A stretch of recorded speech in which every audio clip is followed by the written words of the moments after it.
Good morning, everybody, and welcome to Treasury Strategies Quarterly Technology Briefing.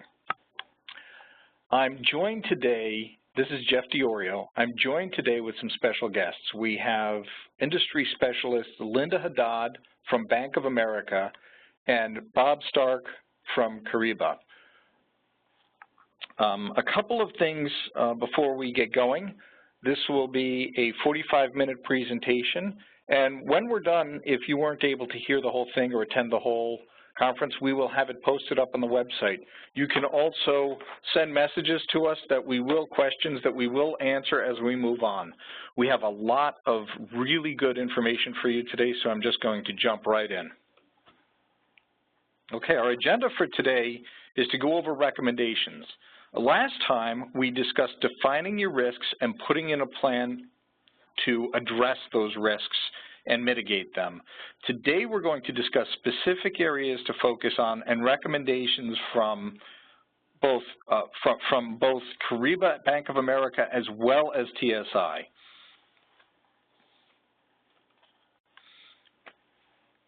As I noted before, Bob Stark from Kyriba is Vice President of Strategy, and he is going to speak about SaaS solutions, hosting, and the things you should look for from a provider to ensure that your security is taken care of there. And Linda Haddad is Director of Product Management at Bank of America, and she will be speaking about communications with banks. Okay, just a general overview. The last time we introduced this concept of all of the places Treasury might be impacted by cybersecurity. So you see the boxes and the arrows at the top there. That will be carried as a theme throughout this presentation. Within the boxes, those are areas where you or your vendor or your bank have a lot of security in place. And I'll be speaking to the company security as well as the SWIFT Bureau security. The arrows are communication channels between them. And you might have just two of these. It might be your company speaking with the bank. You might be going through some hosted environment. You might also have a SWIFT Bureau. So we will be covering each of these areas individually throughout the course of this presentation. Okay. In general, for all of these areas, there's a couple of concepts that you should bear in mind. So encryption is a word you're going to hear a lot today, and so we're dealing with it up front here. You've got data at rest encryption and data in flight encryption. Most people are familiar with the data in flight encryption because they're thinking, well, if I'm going to communicate this sensitive information outside my organization, I need it to be protected somehow. The data at rest is where a lot of companies are getting bitten these days. Since our last briefing, I think the most visible has been Sony, but there have been several other incidents. And in Sony's case, if that information had been encrypted on the hard drives, it would have been more difficult for somebody inside to send it out in a form that it could be reused. So inside the box, inside your company, you have to be thinking about how you are protecting your data.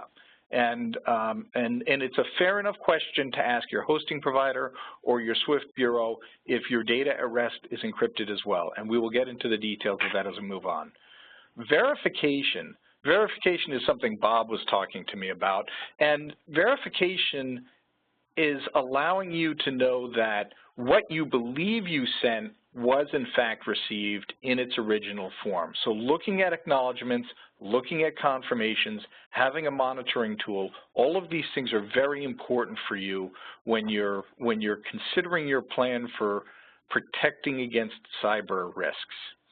Digital signatures are pretty hot, and Linda will be speaking today about 3S key and some of the other things that you can do there. And then the last point I have on this slide is that you need an action plan for a breach or an incident. It doesn't have to be a malicious hack. It could be an accident. It could be some vulnerability you didn't realize you had out there and there was divulgence. So you need to not only plan to protect your data, but you need to have a plan for how to deal with an incident when it does occur. Okay, moving into some specific recommendations, I will talk about some recommendations for Treasury. Within Treasury, you need to analyze all of the systems and locations where you receive or send data. So within your firewalls is one way to think about it. You have a variety of systems that interact with each other. You've got your ERP, and there are several people that have access to that, and that may be feeding payment data out to a bank. So you need to make sure you have controls in there and that sort of thing. Bank account management is hugely popular these days.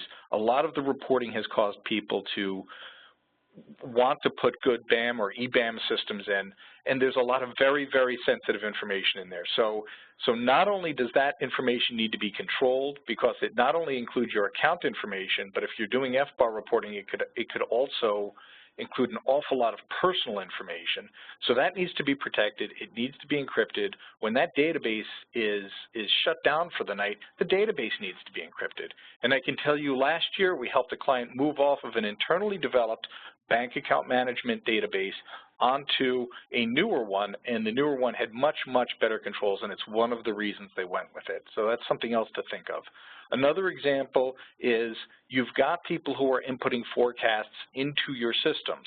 Well, the forecast data may not be sensitive, but the access they need to input that forecast data may give them access to other areas you have to be careful you're sensitive to. So these are some examples of what you need to think about on the Treasury, the corporate Treasury operations side, and your internal systems. So it's not just looking at external systems, it's looking at your internal systems and making sure you've got them evaluated and potential risks mitigated. Okay, so to recap the recommendations here, you want to control employee access and visibility in every data location and system that are inside your firewall. Think about who has rights to change data or modify data. Encrypting inside your firewalls is also important. The target data that was captured and caused the issue earlier this year wasn't encrypted, and it was accessible by somebody from the outside. So even if they break through your firewalls, if the data is encrypted at rest in your systems, it's not of use to them. And then you also need to think about, is data encrypted in flight? And there are the obvious channels everybody thinks of. Well, I'm communicating with my bank, so that has to be encrypted. But there are other times that data is in flight you need to think about. A system backup. Google was hacked during the backup process. They were hacked as the data was being, as their code was being moved. Email encryption. I think, in our practice, we see a lot of people send sensitive data, and we call up and say, you can't send that with general email. You have to encrypt these sorts of things. So you need to develop a discipline where everybody's starting to think about protecting your data. And then I've already mentioned the bank account management data. The other thing is today you will hear from Bob and from me discussions about how to evaluate whether your SaaS provider or whether your SWIFT bureau have adequate security controls, and they go through audits and they have procedures that they have to follow and they have controls in place. Well, why shouldn't you also follow those best practices? Why shouldn't you partner with your IT security and your auditors and make sure that you have penetration testing done and you evaluate where your risks are? We have a client in the Midwest. They were about to start sending out an awful lot of electronic payments, and they had an internal audit done. And what they discovered was their controls weren't strong enough, and they were holding off doing the electronic payments until they got their controls in place. Okay, now I'd like to introduce Bob Stark. And I want to mention that Bob and Linda are doing us a great favor here because they're both on the West Coast, so it's very early for them. Bob is going to talk about some TMS, some recommendations that you should look for from your SaaS or hosted provider. Great, thanks, Jeff. Appreciate it. And it is a bit early, but it's I think I'm happy to be here, certainly. So really to play on what you were talking about last slide, I think the first thing I want to say is there's definitely an endorsement by IT here that going to the cloud can help. Now, we could be talking about TMS, we could be talking about ERP, we could be talking about pretty much any system. It's not specific to Treasury management systems, that there are benefits of going to the cloud to avoid some of these risks around cybercrime and fraud. Now, the reason why IT endorses these things is, number one, the first bullet point on the slide, that physical separation of data from the organization's employees. I think we've all heard the statistics, and there's lots of them out there that point to different very high levels of percentage of fraud that comes internally. Now, whether it's malicious, whether it's phishing or social engineering that draws on that, the point being is that if you can physically separate that data from the body of the employees, getting it out of that internal server room, you actually can improve controls simply by doing that, presuming, of course, that the hosting is done well, which we'll touch on in a moment. I think other points in terms of why is IT like this? Well, encryption of data, Jeff, you hit the nail on the head on this one. Encryption is important in transit and at rest. Whether it's every bit of data or whether it's just sensitive data, that's more in something between Treasury, auditors, both internal and external, to decide. But the point is that if information is exposed, then there's a risk. And in Treasury, we're here to deal with risks of all sorts, not just financial, but also what we'll call operational and security risks. So even if it's just the sensitive data that's encrypted, it's still a best practice to make sure that at least that part is done. In transit, et cetera, that makes perfect sense. You want to make sure that those exposure points, when it's leaving your system, going to another system, are perfectly protected. Hosting within certain centers, we can talk more about this and certainly field questions at the end potentially, but the idea is that there's certain audit certifications, and we're going to discuss this in a little bit more detail, but that should be applied to the data centers as well as making sure that the software follows these audits and certifications. The reason why is because there's a lot of things, and I'm going to say things like 24/7 security, biometric access, making sure that there's different levels and different key locks and all those sorts of things that protect the data and the database and the hardware. Making sure that no one can literally walk in, take that hardware, and leave is the main idea, and making sure that who has access is restricted and documented. So these are simple things, but again, these simple things aren't necessarily those that internally IT has the resources to be able to invest in. And that's why IT is typically endorsing these sorts of things. Now, if we go on to the next slide. Before we go, sure. Bob, there was a question, and I'm going to defray some of the questions till later, but one of the questions is, should the data at rest be encrypted? Should all data at rest be encrypted or just sensitive data? And I was speaking with one of the gentlemen who runs one of the larger bureaus, and his recommendation was just encrypt everything on the hard drive. It's blanket. You're never quite sure what you're considering non-sensitive data, but it might be sensitive. It might be utilized somehow. So why not just blanket encrypt everything on the hard drive? Here at Treasury Strategies, when we shut our computers down, our hard drives are encrypted because we're never quite sure what is or isn't encrypted. So if somebody were to steal my hard drive and try and use it, they'd be out of luck. Thank you. Next slide, please. Perfect. Thank you, Jeff. So if we're looking at how to evaluate the security, if we think, okay, maybe going to the cloud is a good idea, our IT group is in fact endorsing us and suggesting we look in that direction, but they're saying as long as it's a good system, as long as all the controls and security is up to snuff. If that's the case, then how do we look at those things? And that's where this slide comes into play. There's a lot of vocabulary here, Jeff, and I appreciate there's a lot to go through. I'll try and sift through that to make it a little bit more digestible. Well, I can tell you, Bob, a lot of people are really, really interested in what these audit reports are, so I think you're going to have a rapt audience on this slide. Yeah, it's a fun one, and the main reason why is because it is, firstly, there is a lot of vocabulary and abbreviations and whatnot. So let's start to go through those and then talk about why they're important. Number one, so we have two different types of reports. We have a SOC 1 and we have a SOC 2. Technically, there's a SOC 3, but we don't really see those in this space. So SOC 1 and SOC 2, SOC 1 is the one that we're probably more familiar with. We've probably heard the old SAS 70, which then became SSA 16. That's really a standard, and a standard that's actually been endorsed by the AICPA. So obviously the American Institute of Certified Public Accountants, that's kind of a good organization to be endorsing this. They're also the ones that endorse the audit partners to actually do these evaluations. So they're an organization that sets the rules, so to speak. Now, they have different, I guess, recommendations between SOC 1 and SOC 2. And the differences between them, Jeff, we've talked about this quite a bit. It's certainly a longer conversation than we'll have today in terms of going through all the specifics.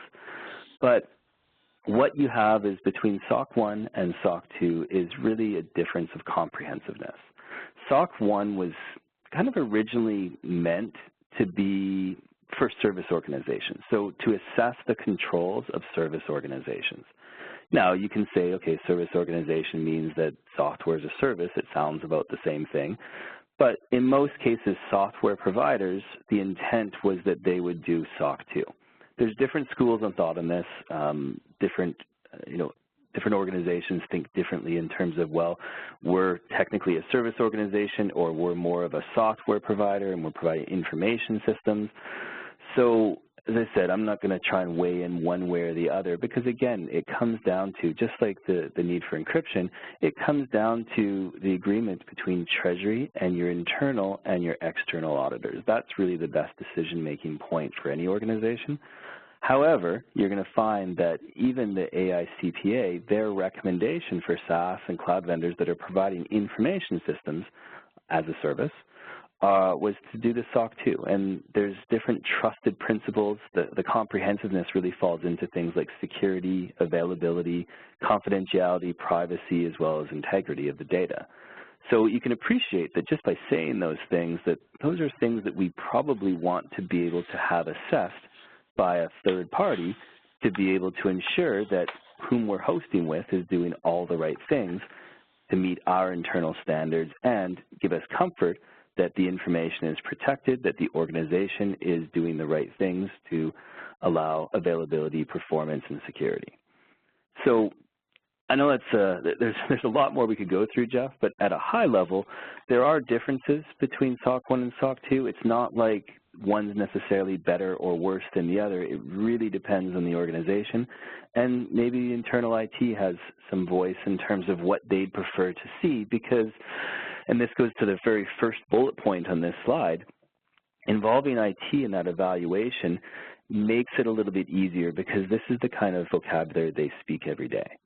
They're the ones that are often in a position to be able to see, is this good enough? Are these controls good enough? They're the ones that actually can sift through these audit reports to be able to say, oh, this is actually done well, this meets our objectives, or we have some concerns about this. That's the kind of conversation and experience that IT can bring to the table. And it seems a little bit odd that you think very simply, oh, there should be a pass-fail. You either pass your SOC 1 or you fail your SOC 1.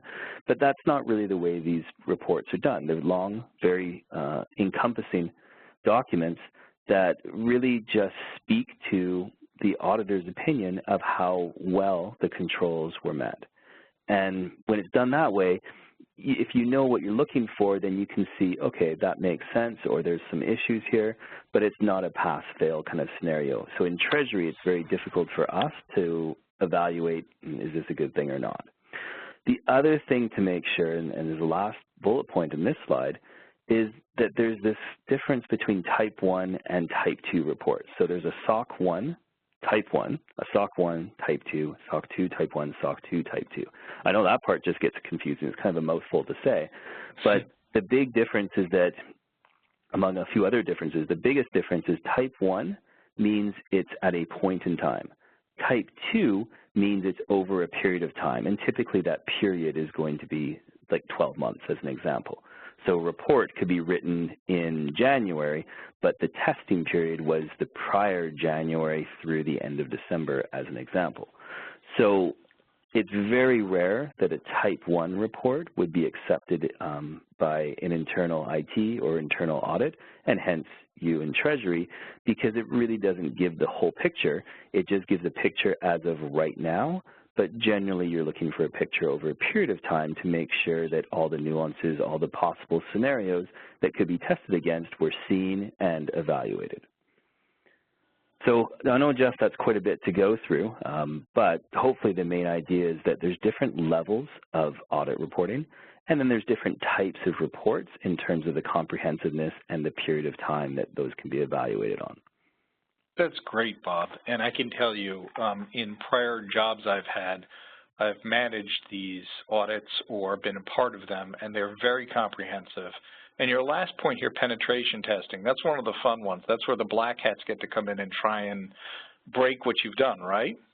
It's exactly what it is. And it's a very good idea for the obvious reason that, and every bank does this as well, so there's no reason that in Treasury we shouldn't have the same privileges, is you hire someone else to try and hack into your system and see how well they do. And the benefits of that are obvious, but from a Treasury standpoint, what's nice to know is that you can get a report to see how well, whoever it is, and I put a couple brand names out there, not to necessarily endorse one or another, but be able to see that report and feel some comfort that even the professionals couldn't access and get through the system, so I feel a little bit better that this is something that can work for us.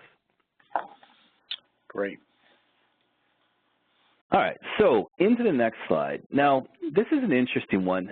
Sometimes I lead with this slide when we talk about fraud and cybercrime, and the main reason is it's going to be almost it's the front door, if you will.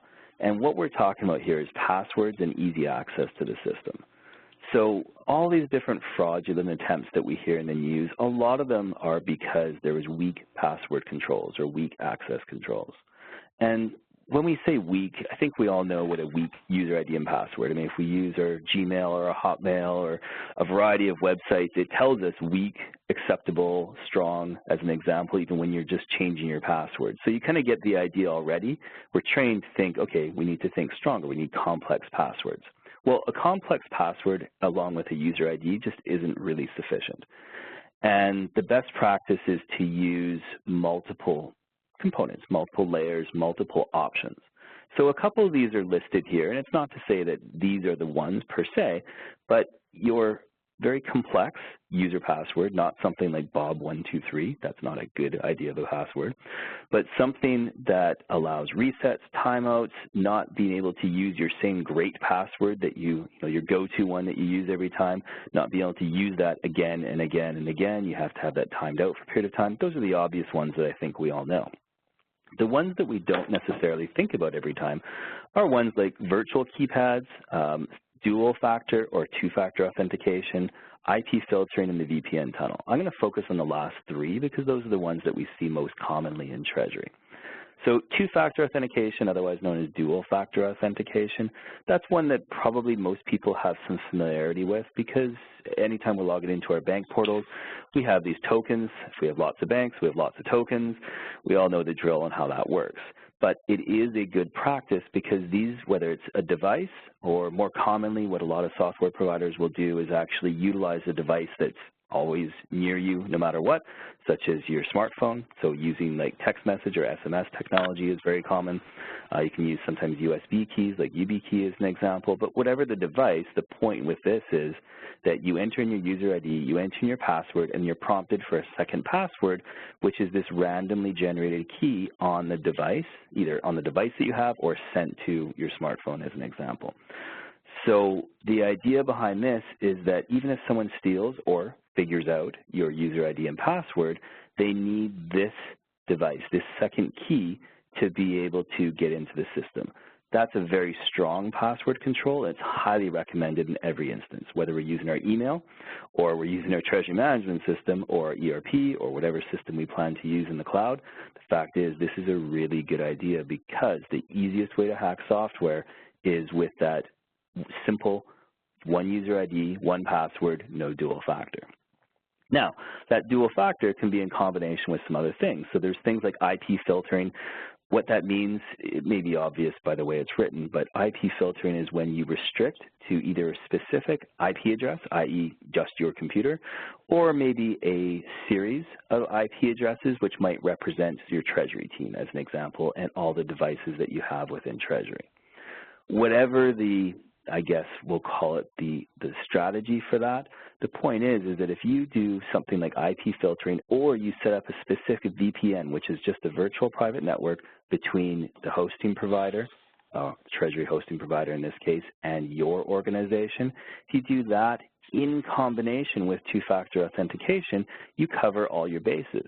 I've seen organizations where they implement either IP filtering or VPN tunnel to restrict certain people in Treasury, maybe the handful, 5 or 6 people that are in Treasury at corporate office, and then everyone else is on two-factor authentication. So you can mix and match these kind of approaches to make sure that access meets your needs and meets the needs, of course, of your IT group, who's going to have some things to say about this. So, Jeff, generally doing these things really helps us protect against phishing, social engineering, the copying keyboard strokes, someone putting in some sort of program on your computer, which basically allows them to learn your ID and password. If you can do this other stuff, it's going to really reduce this possibility of password attacks. Those are great recommendations. Thank you, Bob.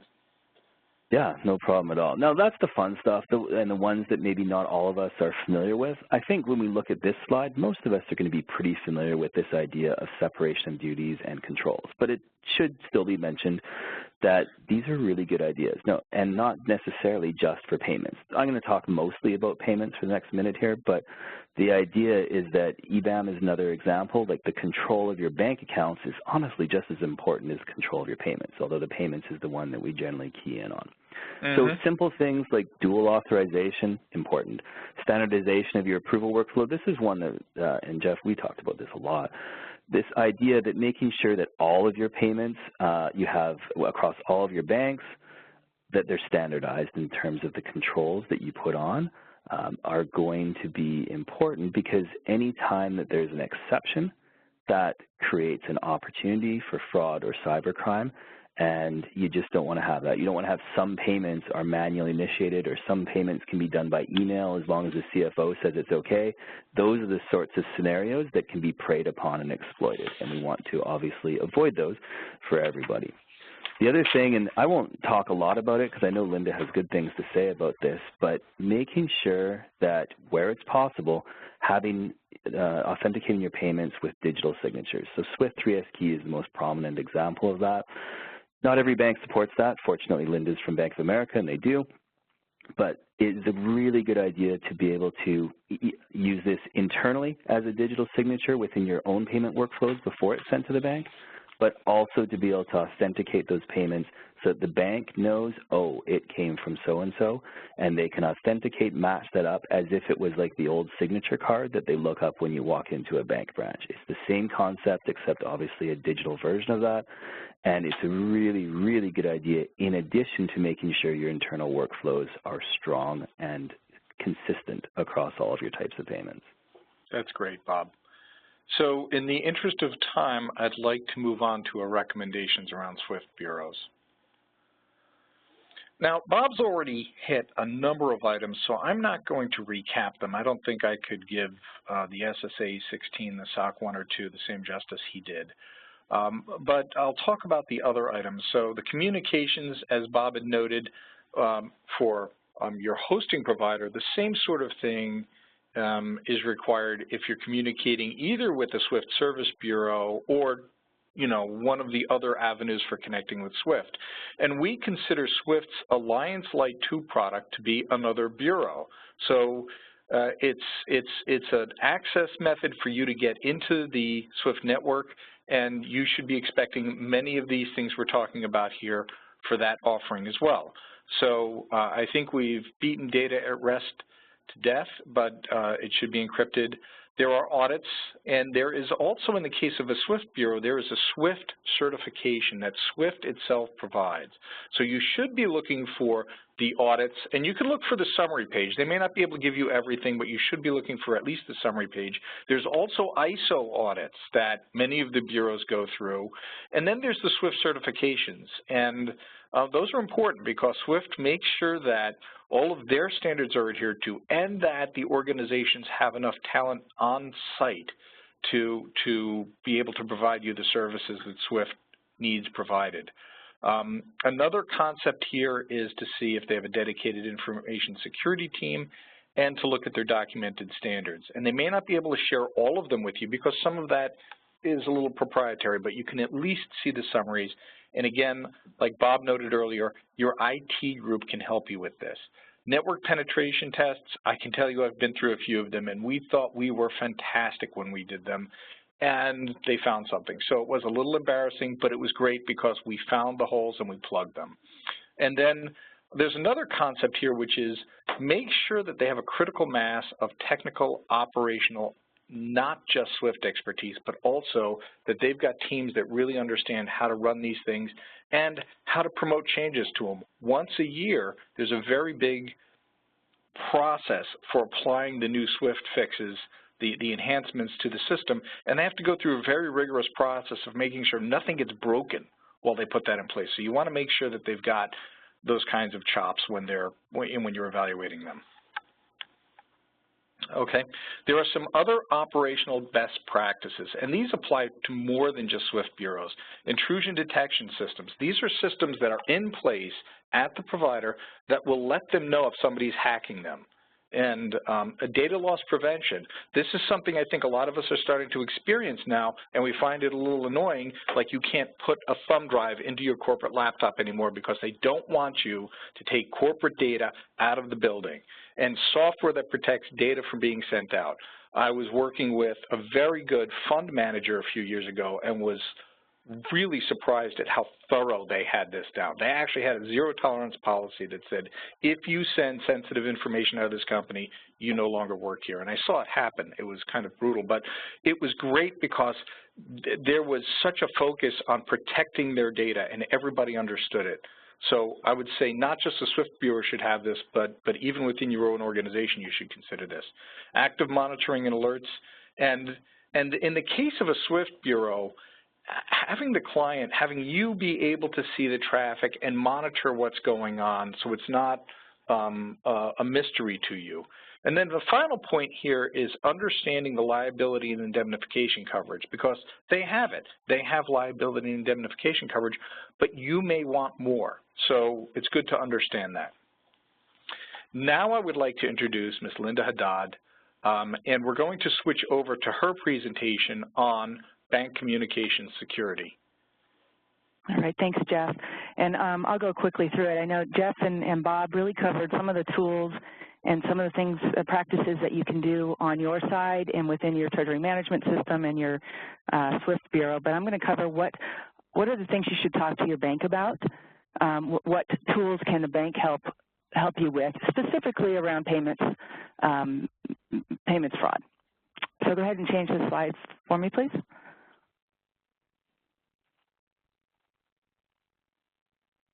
Joe, can I get the next slide? Thanks. And go ahead and jump one more, thanks. Just a short history on payment fraud. I'll start out with a quote from, this is a recent quote from the CEO of Bank of America. Joe, can you change the slide?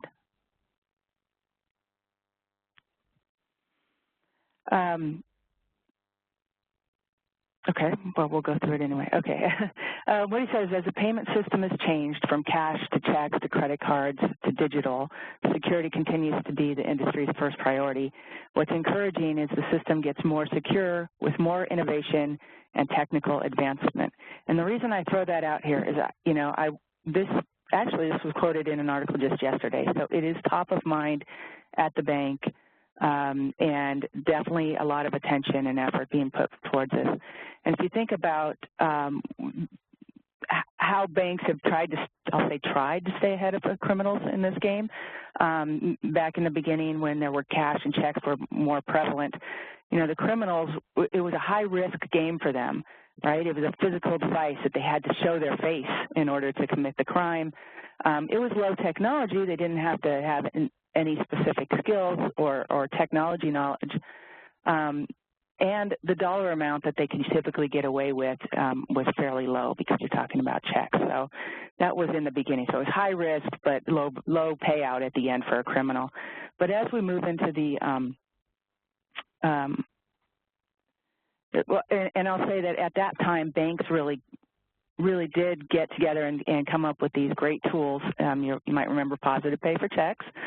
In fact, I remember back in the late 90s, faxing positive pay exceptions to our clients. Now, not only are checks kind of obsolete or non-secure, but even the fax machine itself is deemed non-secure. So that was then, and now we've encouraged all of our clients to start making payments using an electronic channel.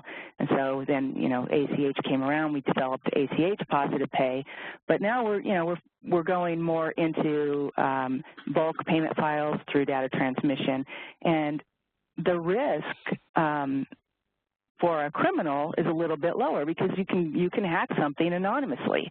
So the chances of being caught are fewer, but the total value if you hack an entire payment file, it increases. So it's almost, low risk but high payout for a criminal. And so we really need to come up with some good tools to help, I'll call it, preventing the crime before it happens. So if you think about positive pay, it was always after the transaction had already happened.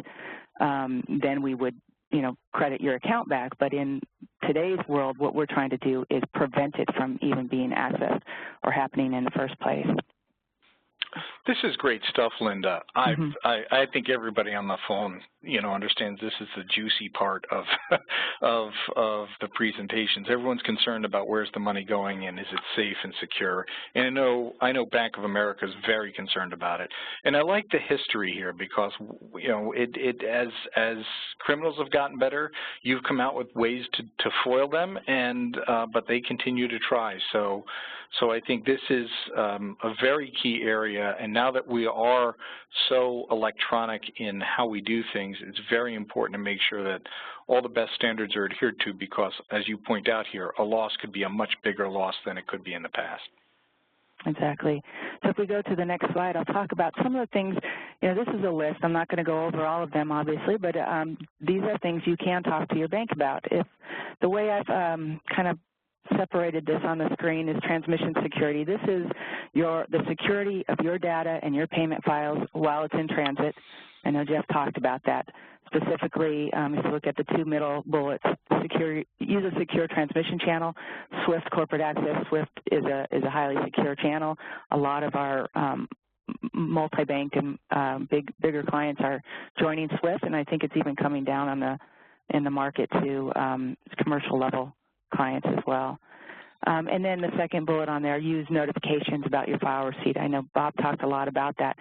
Send us a file, and then make sure you monitor your acknowledgments and do, some of the controls, check your totals, things like that to make sure nothing was changed while it was in transit. The second column really talks about content security. This is while it's at rest, encrypted, double encryption, things like that. And then the last one, which I think is really where the banks have an opportunity to be the most innovative, is to create this client self-service, the ability to go online, monitor your payment file, and manage some, I'll say use the 3S key to manage entitlements on data, on electronic payment transmissions. And I'll cover that one in the next slide. That's the one I really wanted to get into a little bit more detail about. Okay, the next slide. Let me talk real quick about SWIFT 3S key and what it is. And this is a specific thing that's available in the industry today that you can talk to your bank about supporting.